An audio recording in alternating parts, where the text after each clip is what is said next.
Welcome to Beyond, the latest in auto-response augmented reality.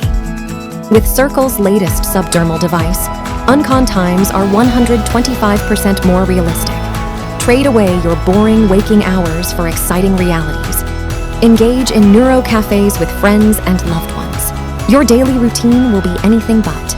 Legal disclaimer: Circle and Beyond brand is not responsible for injury or loss of life if improperly calibrated. Side effects can include dizziness, nausea, diarrhea, fever, swelling around the injection site, and in some mild cases, death. This procedure may not be covered by all insurers, Medicare, or Medicaid. Please consult your psychiatrist before trying Beyond. And sign here. Dr. DeMarco indicated the final signature line at the bottom of the page, affirming that on November 17, 2084, I had read and agreed to the terms and conditions of the medical trial. I couldn't tell you what those terms and conditions were. The NDA was the first thing that got my squiggly amalgamation of what my third grade teacher had assured me was in fact my signature, and admittedly it was more of a skim and nod rather than a read and understood. Great, now you've signed your soul over to Circle Labs. The doc chuckled a little at a joke that I'm sure had been around the block a few times. I can tell you about this trial. First, are you familiar with the Beyond product line? I've seen the commercials, just enough information to make me feel like I know what it is, but vague enough to keep me curious. I leaned back in the chair, hunching over and signing paperwork had really done a number on me. Good, all at Pegs and Marketing know they're on the right track.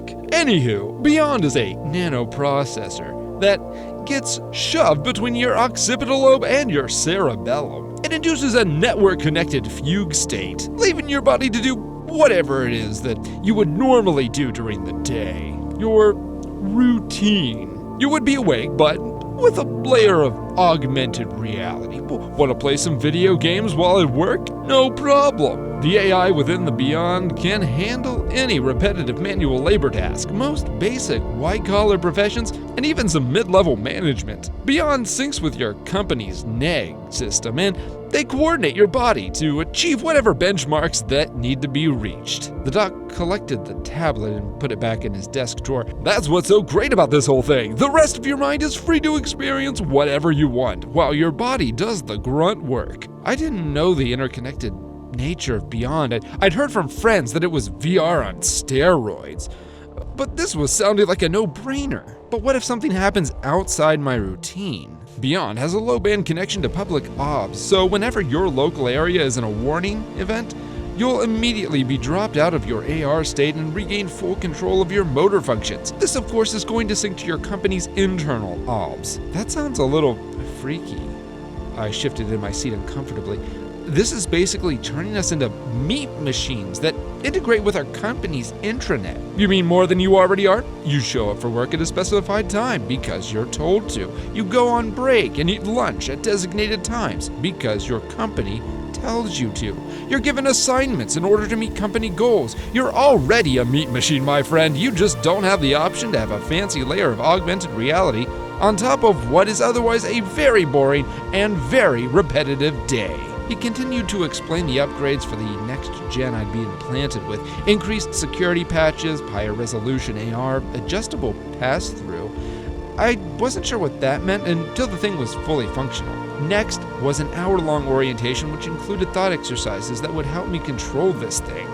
I sincerely hope the mind-numbing boredom of this would be the most painful thing about my time at this clinic. Once we were done, DeMarco handed me off to a nurse in branded colored teal scrubs, complete with a Circle Labs armband.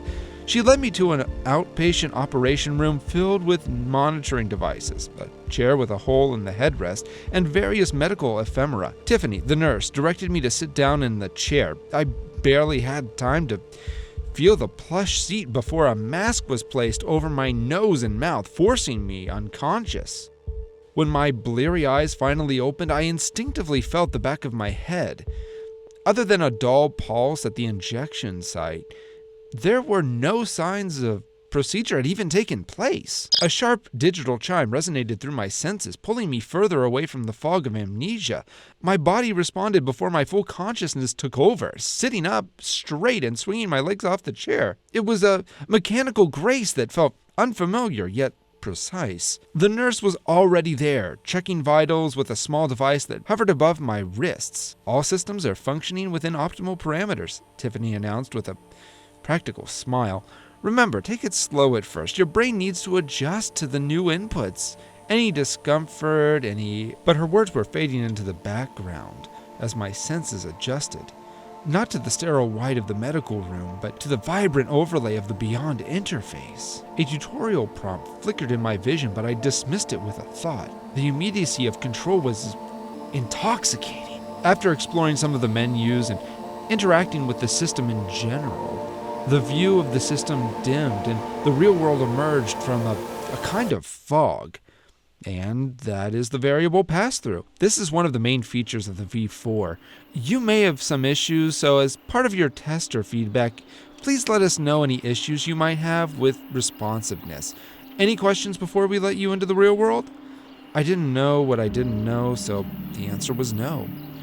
The drive to work was a blend of reality and serene mountainous landscapes that the Beyond system superimposed around my car's exterior. Traffic was still visible, interwoven with spectral wildlife that roamed freely without concern for the boundaries of the augmented and the real. Arriving at the factory, or what now appeared to be a futuristic forge with beams of light and robotic arms performing balletic movements of assembly, was surreal. The plant was a relic from the 2040s, retrofitted over the decades to stay current. My role as an operator of one of the assembly line cells was repetitive and dull, a perfect testbed for the Beyond chip. As I clocked in, the system seamlessly merged my workstation controls into an AR experience. Instead of drab metal and conveyor belts, I saw an alchemist's array of tools and ingredients ready to be crafted into wonders. The Beyond chip wasn't just showing me a game, it was rewriting my entire sensory experience of the world around me. "Hey man, you in?" came a voice, both familiar and distorted through AR filters. I turned to see Rick, my friend and fellow operator, grinning wildly. His avatar was a mishmash of historical figures and pop culture icons, a quirk apparently allowed in the previous version of the Beyond chip. "You've got to download Monster," Rick insisted, his avatar donning a gladiator's helmet. "It's the perfect overlay for this place. Turns every shift into an epic game of survival in a zombie apocalypse." I hesitated. The chip's capabilities were already overwhelming, and integrating a complex game into my work routine seemed risky. I didn't even know if the experimental chip supported this overlay. But Rick's enthusiasm was infectious. "All right, I'll check it out," I relented. As the game downloaded, my environment took on a darker hue.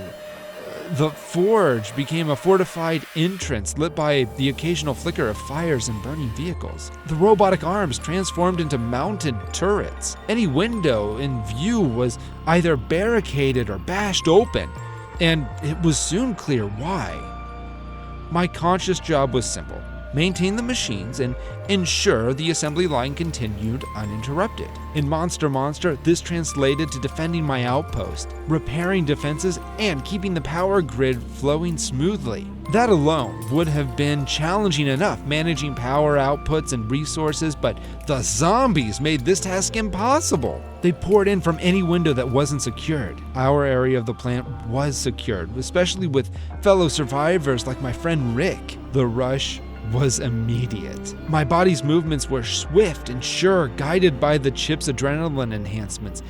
Every completed task gave me a sense of achievement, experience points racking up, making the labor feel meaningful. But as the day progressed, the lines between game and my duties began to blur. Alerts in the game coincided with malfunctions on the line. My body reacted to both with an urgency that bordered on obsession. The gamification of my work was complete, the satisfaction of leveling up my survivor character overshadowing the monotony of my real-world responsibilities. It was during a particularly intense monster wave that the alarms sounded, a real-world alert.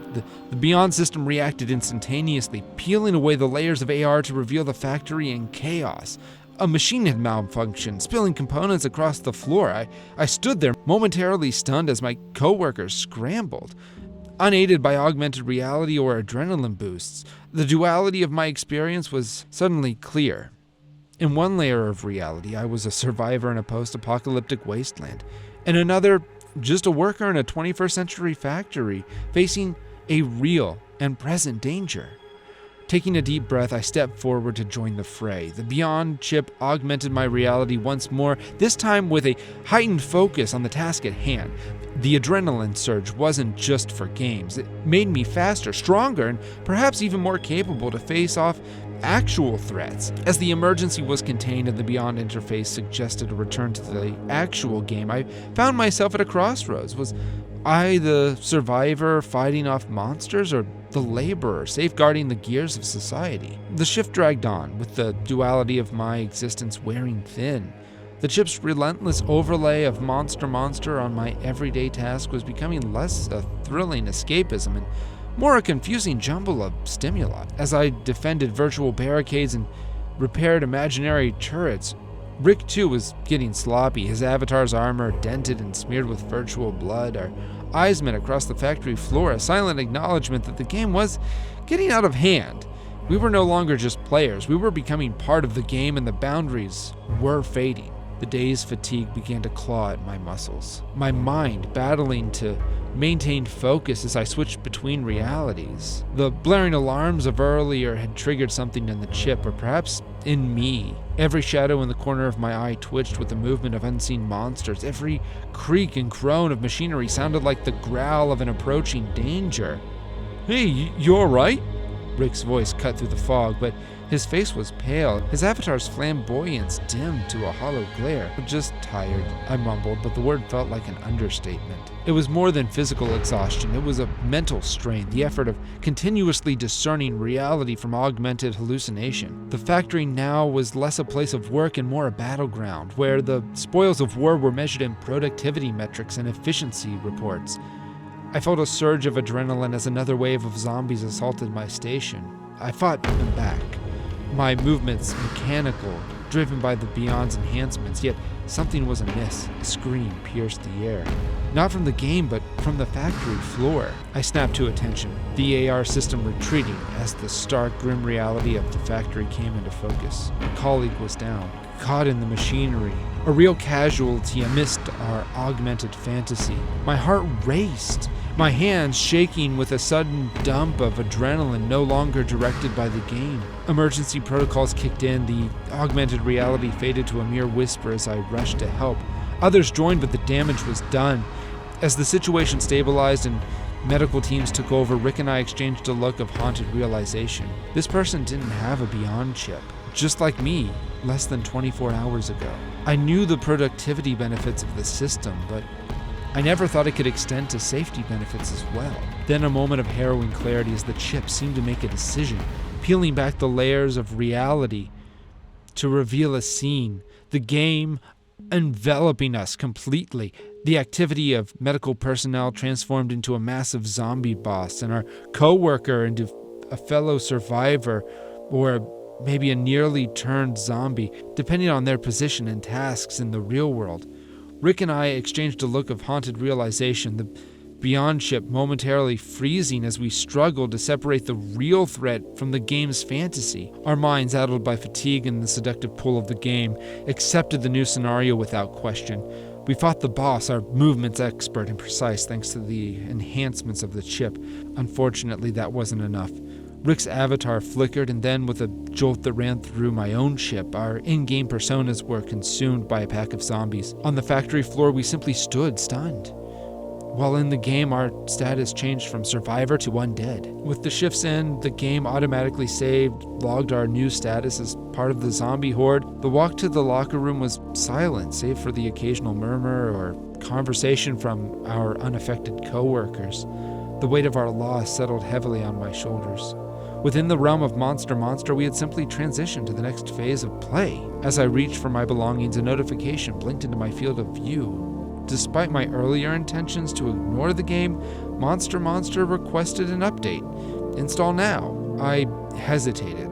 My finger hovering over the affirmative response before ultimately deciding against it. I needed distance, a moment to breathe without the chip deciding my reality. The drive home was quiet, the Beyond system disengaged, the world around me plain and unadored. At home, I collapsed into bed, the digital realm of monsters and mayhem replaced by the darkness beyond my closed eyes. Sleep came uneasily, my dreams a jumbled mess of virtual and real, monsters and machines. As I drifted off, I couldn't shake the feeling that the update notification was more than just routine maintenance. It felt like a precursor, a harbinger of something new, something unknown. Against my better judgment, I accepted the update and finally went to bed.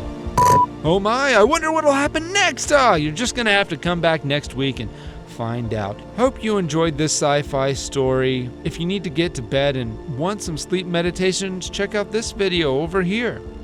And if you missed last week's episode and want some chills, check out the video on the right. If you enjoyed this story and want to continue getting original horror and sci-fi content or just peaceful meditations, you know what to do.